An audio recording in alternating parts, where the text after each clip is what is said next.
Hey folks, I hope you're doing well. Welcome back to the channel and welcome back to Call of Duty Modern Warfare 2 2022. Today we're going to be jumping into our second episode of The Weapon Locker, the series where we take a look at the weapons in Call of Duty and convert them into a more accurate representation of their real life counterpart. Today we're going to be taking a look at the good old M14 service rifle, the replacement of the M1 Garand in the US military arsenal. So without further ado, let's jump in to the weapon itself.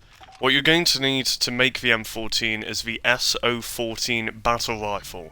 Not to be confused with the EBR-14 DMR, you're going to need the SO-14 in the battle rifle category. We're not going to be using any blueprints today to convert this weapon, thankfully, so even if you don't have any, you can still make this weapon. The first attachment that we are going to need in order to convert this into an M14 is we're going to need to go over to stocks and equip the model 1957 stock. This is going to give us the classic wood stock that a lot of these M14s had, well, more specifically the earlier models and more the middle models, but we do have a few issues with this stock.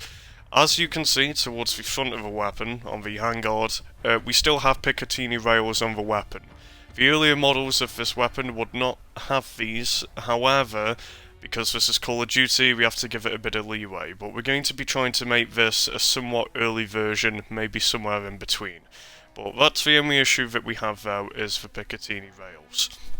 But that is the stock that you're going to need. Now, the second attachment that we're going to need is the barrel. We're going to need to extend this. We're going to need to extend this up to 22 inches, which is what the real-life barrel length was. And you have two options here. One of them is more so for performance, and that's going to be this 22-inch ball master barrel, and that's going to give us a more chromed finish to the weapon, and ultimately will help more with stats. However, if we want to keep it more aesthetically pleasing to an actual M14 rifle, we're going to go with the 22-inch factory 14 barrel. And that will give us that classic black gun steel barrel there. So overall we're going to go with that. I've also noticed that if you equip the more chromed out barrel, it does change the iron sights to a bit more or less accurate, but it's entirely up to you. If you're going to be using this in something like Warzone, which I wouldn't recommend, but if you are going to go with the more chromed out barrel for that extra performance, but for today we're going to be going with the 22-inch factory barrel. Now, overall, that is actually our M14 conversion done, and these are kind of the only two attachments that you actually need to make this into an M14. However, we're not done just yet. We're going to be adding a few things. The first thing what we're going to add on is a different ammo type. For me personally, we're going to be chucking on armor piercing. I love chucking on AP rounds for weapons when we don't have enough slots to finish them out. Especially on the high caliber 7.62 rifles and so forth, but you do have a few other options. Of course, it's entirely personal preference what you want to put on this. If you're playing Warzone, you could go with high velocity, and even incendiary if you wanted that extra damage against vehicles. But for me personally, I love using AP rounds personally because you can hit targets through walls and it's extremely effective. Now, the other attachment we're going to chuck on is a comb. You could go with any of these combs really. I would recommend probably either between the PDA-40 sleeve or the FSSL-S3 comb, and this is what we're going to be going with actually for the purpose of today and for aesthetics. But if you wanted to go with the 5GN tack comb, then it's entirely up to you. But I think for aesthetics we're going to go with the FSS comb here. If you wanted to go for something a bit more better performance, I would go with the 5GN tack comb, so that you have that better ADS speed and spin to fire speed. Or if you wanted more ammunition, go with the PDA-40 sleeve. However, like I said, we're going to be going with the FSS comb, as I think it goes in and fits in a bit better with the more classic look of this weapon. Now, we don't really have a lot more to add on to this weapon, really, and for the most part, if you wanted to just go with a base standard M14, this is what you'd go with, and overall I think it looks pretty darn clean as it is, so this would be it here. However, we're going to add on something else, and we're going to make this a bit more of an interesting build to fill out our 5 attachment slots. we're going to chuck on a bipod. We're going to chuck on this cornerstone bipod here, as it gives us more of that sort of thinner, more traditional looking bipod that you'd see on the older weapons. M14s were equipped with bipods. And these were the squad automatic versions, because they did experiment with this with a select fire switch, so that does make this, of course, an M14 with squad automatic weapon capabilities. However, the mounting of the bipod is unfortunately in the incorrect place.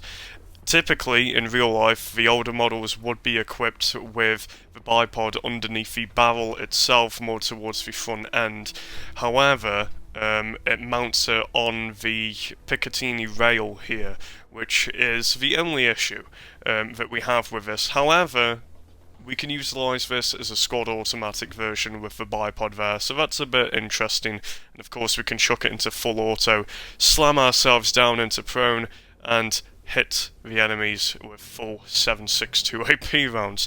But it's not the best as a squad automatic weapon, since it's only got 20 rounds, but it definitely needed that fully automatic capability in order to go up against the likes of something like the AKM.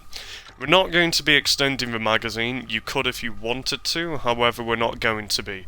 Now, if you wanted to go with a 25 round magazine, you very much could. If you wanted to get rid of that little kind of plastic clip around the bottom of the magazine there, but given that we already have Picatinny rails on, we're just going to assume that this is a bit more of a modernised version.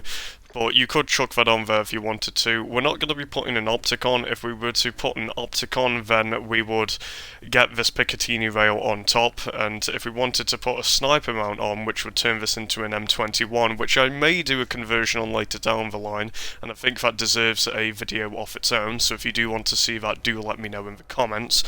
We very much could. However, we're not going to, because it puts on this Picatinny rail and doesn't use the mounting device which the actual M14 would have had.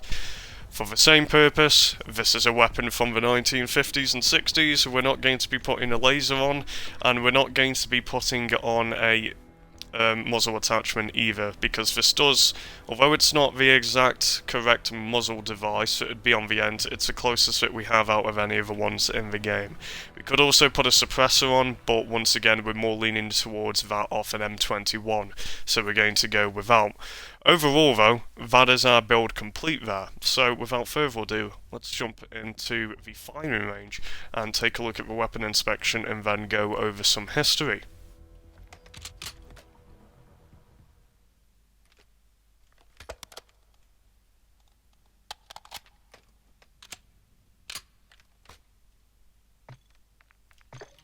So as you can see, overall that is our weapon. It's looking pretty darn clean, and for the most part, this, after using this in game, it's alright. It's not the best. Bear in mind that this is a build of a weapon made in the 50s, so it's not going to be the best.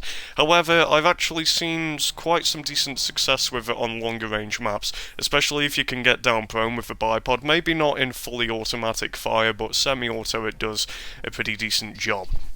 So now that we do have our build, let's go over some of the history of the weapon. So the M14, or officially with its long name, was the United States rifle caliber 7.62mm M14, and it was a select fire battle rifle chambered in 7.62 by 51 NATO or the .308 cartridge.